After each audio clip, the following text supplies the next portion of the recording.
Allez, les bases. Petite taf avant et c'est parti pour les bases. Donc les bases, on va avoir deux bases. PG, polypylène glycol, VG, glycérine végétale. Ça, c'est les deux bases qu'il vous faudra pour faire vos die. Conditionnement ici alu. Vous pouvez les trouver en plastique. C'est pas mal quand elles sont protégées de la lumière pour le conditionnement. Celles-ci, donc conditionnement, on peut les mettre ou au frigo ou à température ambiante. Moi personnellement, bon bah celle-là, je vais vous tester frigo, voir la différence.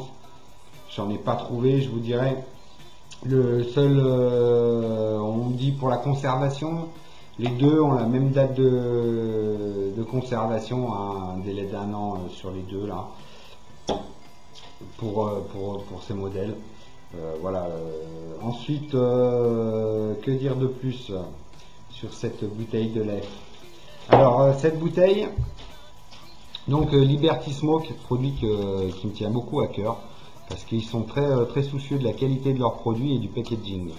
Hein, le seul petit défaut, le petit bémol que je vais y mettre sur tous leurs produits, et ça fait un petit moment que j'ai pas commandé chez eux, peut-être ça a varié depuis, ça a changé depuis, mais il n'y a pas de bouchon de sécurité, ni sur les arômes, ni sur les bases. Voilà. Bon, par contre, vous avez une petite capsule en plastique avec un uppercut qui est très un uppercut qui est très bien fixé dedans, donc c'est vrai que c'est peut-être pour ça qu'ils mettent pas de bouchon de sécurité. Ouais, pour l'enlever c'est très dur. Moi j'enlève pas l'uppercut dessus pour la simple et bonne raison, c'est que j'ai peur dans le frigo, j'ai toujours peur ces boîtes en alu là comme ça. J'ai mes gamins qui ont des petites des gourdes thermos, gourdes pour le sport, des cartons pour garder un peu au frais, et j'ai toujours peur qu'ils la confondent avec. Bon, il y a l'étiquette, ils savent, hein, j'ai jamais eu de souci avec ces deux bouteilles, c'est les deux seules qui sont dans mon frigo. Donc je les laisse comme ça, j'ai la conscience tranquille, c'est difficile à enlever. Voilà, on va y arriver tout doucement, on va essayer de pas en mettre partout. Voilà. Donc, dessus, on va y trouver la quantité de la bouteille. Ici, hein, je vous parle pas de mon zoom, on l'oublie, il m'énerve, mais ça va changer, ne vous inquiétez pas. 275 ml pour cette bouteille, avec le pictogramme, la tête de mort pour donc ce polypylène glycol qui est un dérivé du pétrole, avec bien sûr à l'intérieur des solvants. On va pas partir sur la polémique sur les bases, hein. C'est pas le but. Si vous êtes comme moi, vous vapez aujourd'hui, vous êtes sûrement rendu compte que c'est quand même pas loin de 4000 fois mieux que la cigarette. Moi j'en suis convaincu, niveau santé, goût, odorat, souffle, pour moi pas photo. Voilà. Vous allez retrouver le numéro de l'eau dessus, vous allez retrouver la date de préemption, hein, date de validité, donc ici là on est en avril 2015, et le taux de nicotine à l'intérieur pour celui-là, un 18 mg, avec en plus on ne voit pas, mais dessus sur la tête de mort il y a le pictogramme pour les non voyants. Ça, super. Voilà. Alors, vraiment, pardon, un conditionnement très bien. Merci Liberty Smoke. Pensez au bouchon sécurité, et là on sera vraiment sur du produit de luxe, du haut de gamme, les enfants. Voilà, je vais vous montrer un petit peu. C'est un produit donc qui est incolore et insipide, c'est-à-dire pas de goût, pas de saveur. Hormis là, en l'occurrence, il va avoir une couleur, il va avoir une légère odeur parce qu'à l'intérieur il y a de la nicotine. Voilà, mais si vous le prenez en zéro, pas d'odeur, pas de couleur et pas de saveur. Voilà, donc il est très, comme vous pouvez le voir, très fluide. Voilà, avec une petite couleur, donc comme je vous disais, jaune. On va essayer de vous montrer ça. Voilà, légèrement, hein, on voit, on dirait un petit peu un petit champagne. Il ne manque plus que les bulles. Voilà. Alors, c'est un produit toxique, hein. Il peut irriter les yeux et les voies respiratoires. Donc, quand, bien sûr,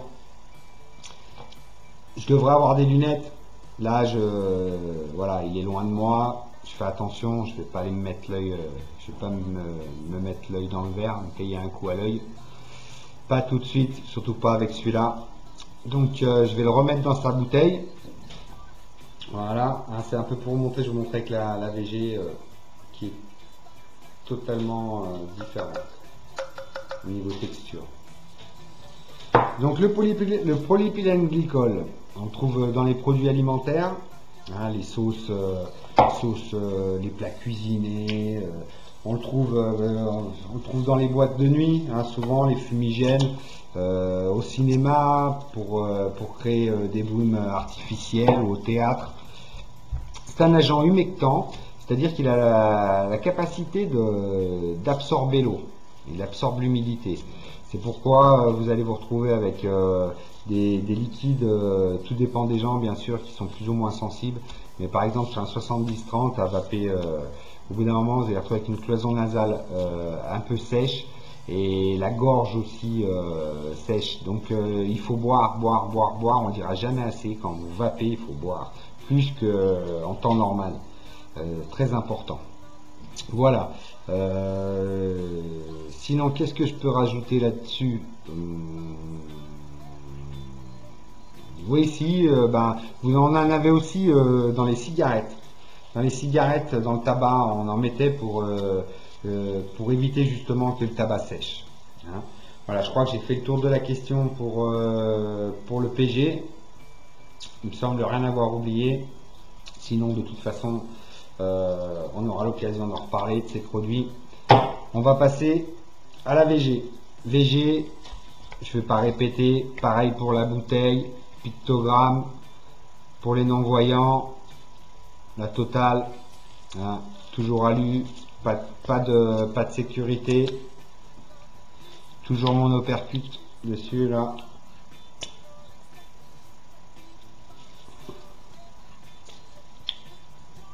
Super.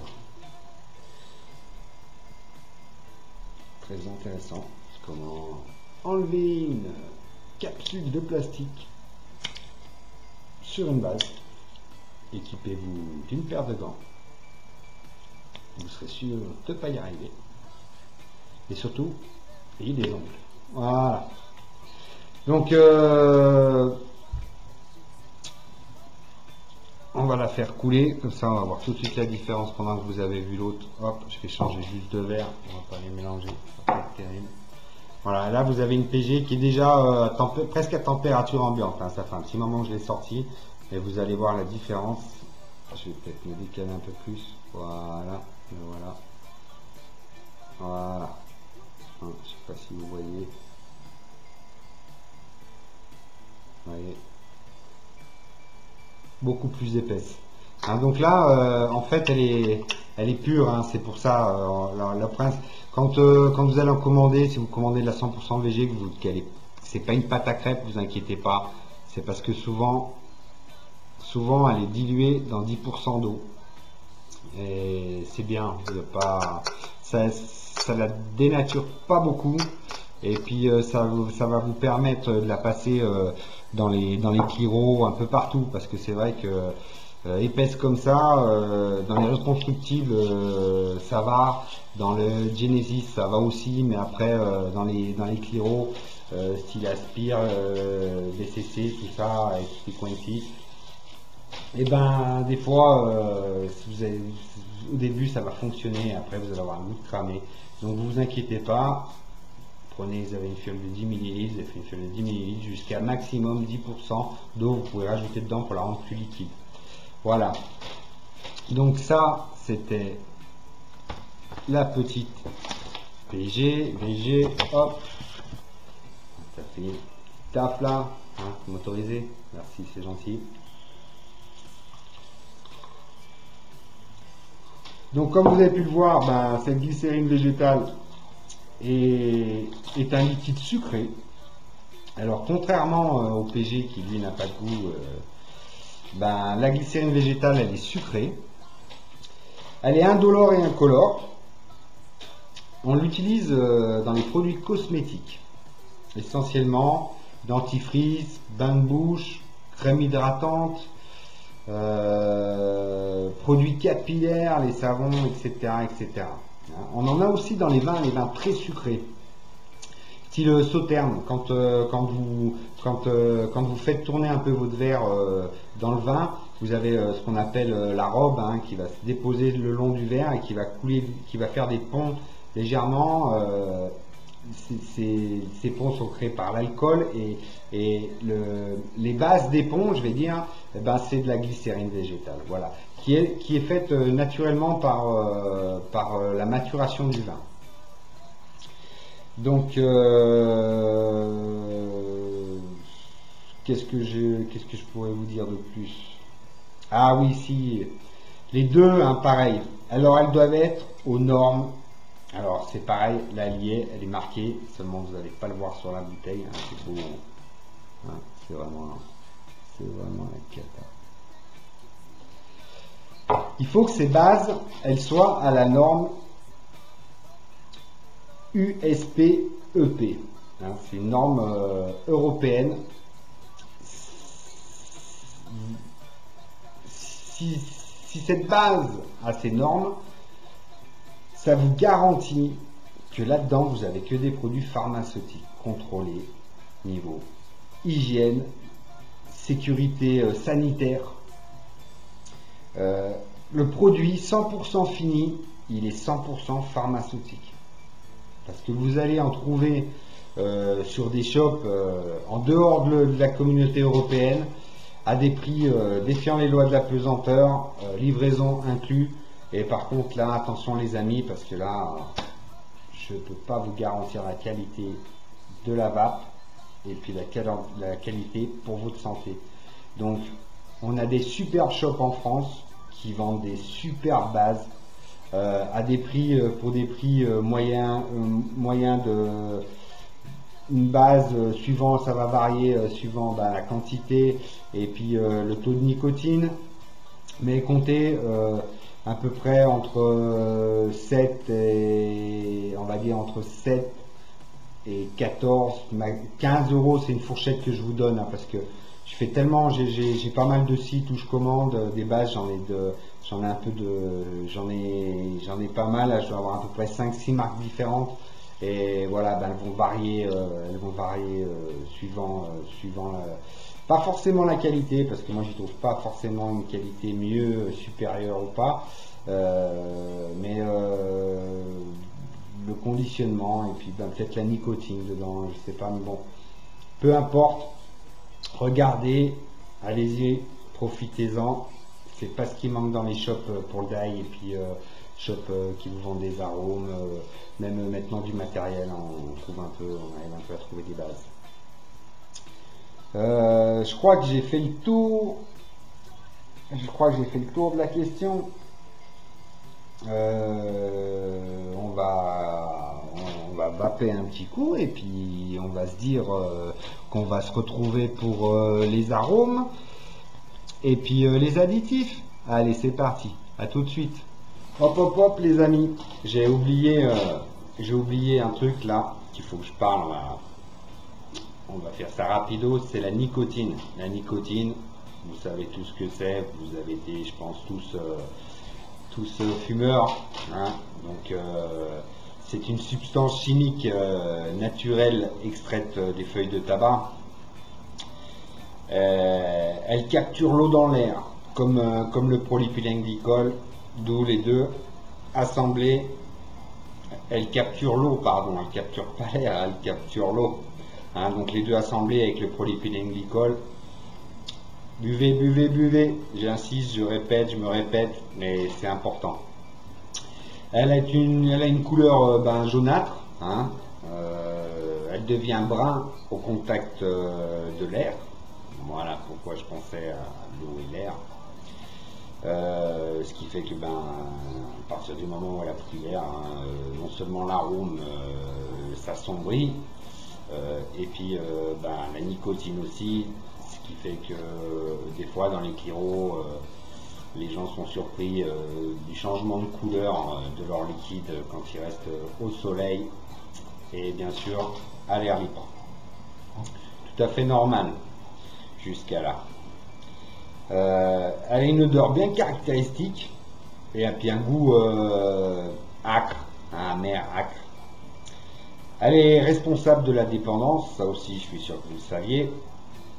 Et c'est elle aussi qui provoque les sensations de picotement dans la gorge et dans la bouche. Le fameux hit entre guillemets. Je suis pas bien installé, j'ai bougé. Voilà, on va essayer de quand même rester face à la caméra. Surdosée, elle devient toxique. Elle provoque des nausées, des palpitations, des vomissements, des maux de tête, des insomnies, etc., etc., etc. Donc ça, c'est des symptômes quand vous vapez un liquide trop fort en taux de nicotine.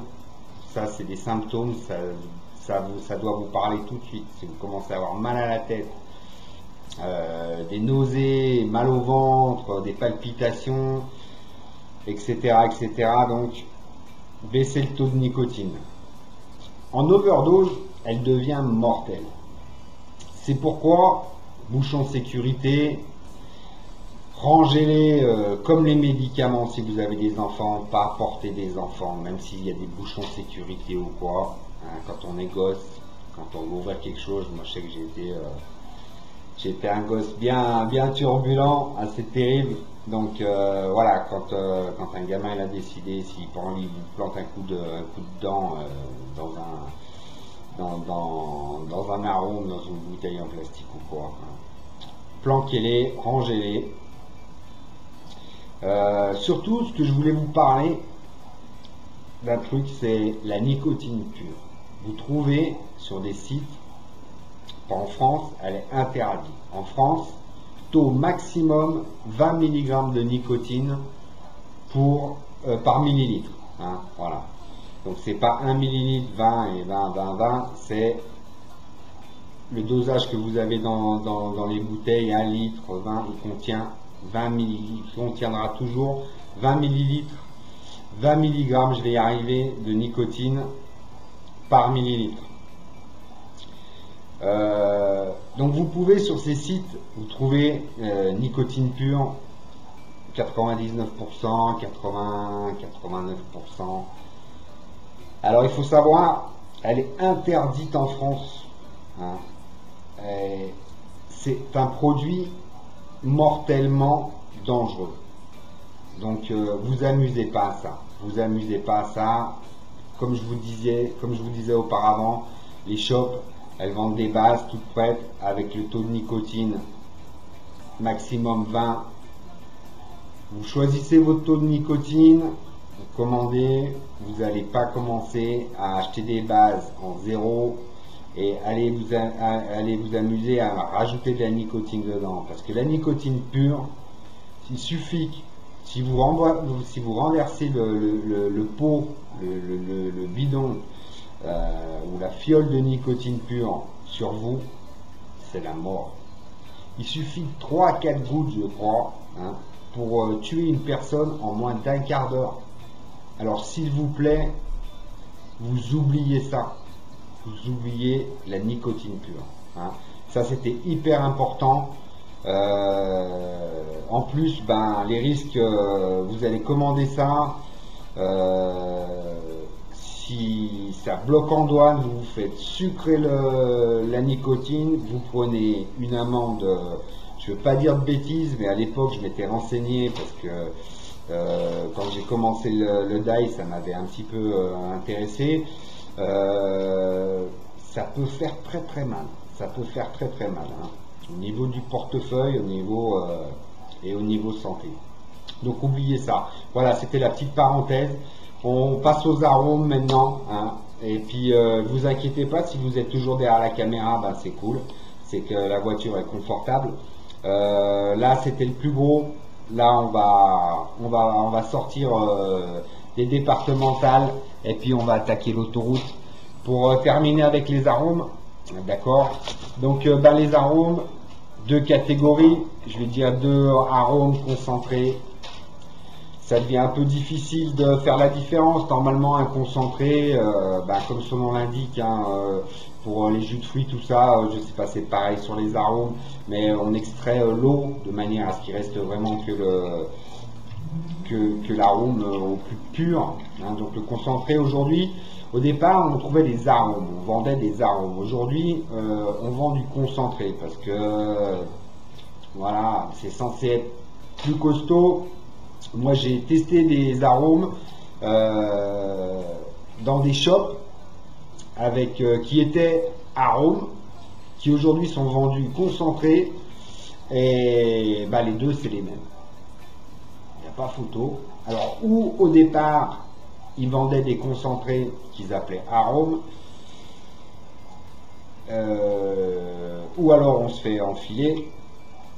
Et moi je pense plutôt que voilà, au départ c'était plus c'est des concentrés plus ou moins dilués, peut-être qu'ils étaient dilués déjà avec de l'eau, et donc peut-être qu'ils n'avaient pas cette appellation de concentré. Voilà, j'ai cherché un peu sur internet, j'ai regardé un peu, j'ai passé pas mal d'heures, j'ai rien trouvé vraiment de concret, pouvoir vous donner une explication entre la différence entre l'arôme et le concentré, pour nos liquides je parle. Voilà. Donc deux catégories, l'artificiel, le naturel. Donc le naturel, il est d'origine animale ou végétale. Il a subi un nombre limité de transformations en fait. Pour le naturel, c'est l'extraction, la torréfaction, la fermentation. Ils sont obtenus par des méthodes physiques et microbiologiques à partir de matières premières, toujours bien sûr d'origine animale et végétale. Elles sont bien sûr comestibles pour le corps humain, cela va de soi. Artificiel, c'est les arômes faits à base de molécules n'ayant pas été trouvés dans la nature. Il faut savoir qu'en Europe,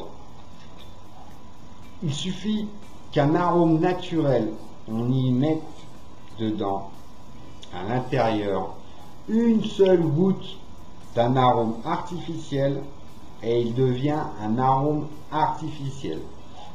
Il y a des arômes comme ça où vous allez découvrir, pour ceux déjà qui font un peu d'ail et tout, les arômes, on cherche, et puis on dit c'est bizarre, j'arrive pas à trouver une fraise qui ait le goût de fraise. Oui, la fraise, elle n'est pas naturelle. En arôme, ma connaissance, ça n'existe pas. Je crois qu'elle est faite à base, d'ailleurs c'est très surprenant, mais je crois qu'elle est faite à base de copeaux de bois et d'eau de fraise. Mine de rien, ces petits récipients, cet arôme là, c'est extraordinaire. Je parlais de la fraise, je crois. Si je veux pas dire de bêtises, je crois que je vais pas en dire.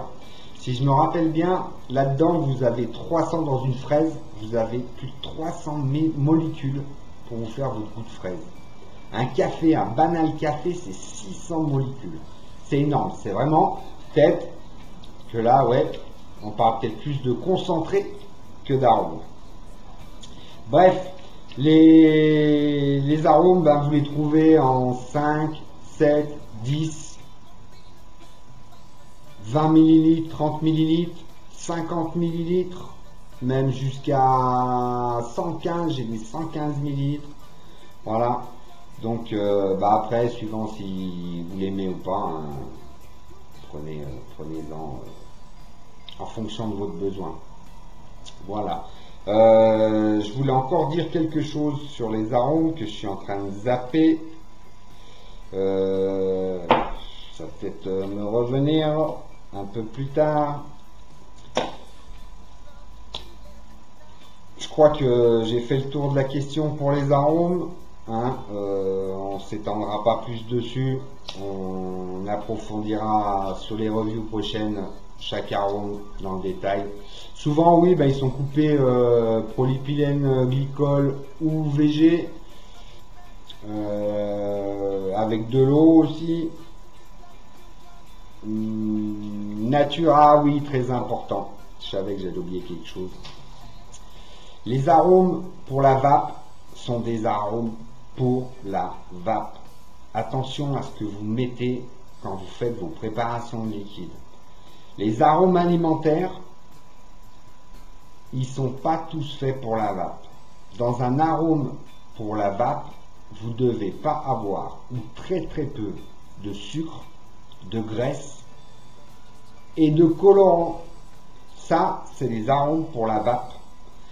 Les arômes alimentaires que vous allez trouver sur certains sites, d'ailleurs regardez bien quand vous allez sur des arômes alimentaires pour la vape, souvent ils sont différenciés. Vous allez avoir les arômes pour la cuisine et les arômes pour la vape, c'est pas pour rien, d'accord. Il faut savoir que l'arôme pour la vape, vous pouvez cuisiner avec, vous pouvez le vaper, super, pas de souci. L'arôme alimentaire, vous pouvez que faire la cuisine avec, sauf s'il n'a pas de sucre, s'il n'a pas de graisse, s'il n'a pas de colorant. Voilà. Après, c'est sûr qu'il y en a qui aiment vaper des liquides avec des couleurs un peu comme les cocktails, un peu chouettes. C'est fun. Ouais, c'est fun, mais pas tant que ça. Alors moi, le but, hein, c'est que ma vape, elle soit moins dangereuse qu'une clope, hein, et surtout qu'elle ne devienne pas aussi dangereuse qu'une clope, hein, qu'une tueuse, comme il y en a qui disent. Voilà. Donc sachez que arômes alimentaires que dans les aliments, quasiment, sauf les conditions que je vous ai données. Sinon, les arômes de vape, dans la vape et dans la cuisine, il n'y a pas de souci. Ou pour faire des soda stream, par exemple. Qu'est-ce que je voulais terminer? Bon, avec modération, hein, allez pas non plus vous préparer à commencer à consommer des liquides déconcentrés avec en sirop. C'est fait quand même pour la vape. Voilà, mais à savoir qu'il n'y a pas de... pour l'instant, on n'a rien trouvé de dangereux à ça. Je parle pour l'arôme, hein. Après, si vous commencez à avaler les liquides que vous préparez, ça c'est un autre problème. Voilà. Allez, celui-là, il est fait. Je vous avais dit, on va avancer plus vite. Et puis, ben, je vais m'accorder une ou deux lattes. Je vais aller boire un coup. Et puis, ben, on va terminer avec une petite préparation. Et puis, comme ça, et ben, l'affaire sera dans le sac. Et il n'y a plus qu'à. Allez, à tout de suite. Je vais boire un coup de 3 lattes et j'arrive. Merci.